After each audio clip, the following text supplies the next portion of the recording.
John, thanks. Ballots were still in question after the general election as the Erie County Board of Elections held a hearing this afternoon at the Erie County Courthouse.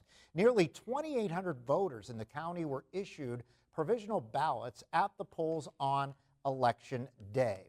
But a number of challenges were made in response, and our Caleb Yager joins us live in the studio. So, Caleb, what can you update on us tonight?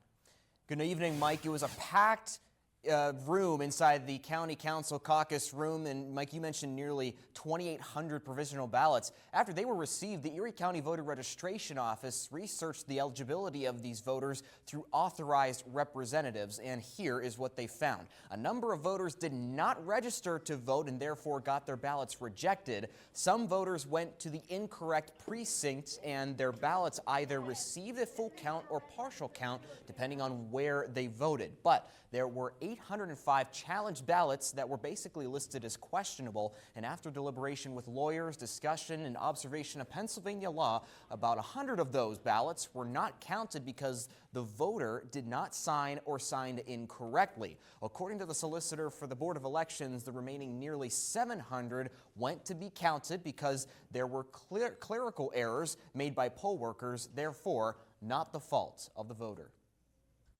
We know that we're dealing specifically with provisional ballots, so if there was a date in question, of course, it could only happen on election day that you do the provisional, and so they were counted, and those were the vast majority of them. Everyone voted their conscience, and most of us follow the opinion of our solicitor, and I'm pleased about that.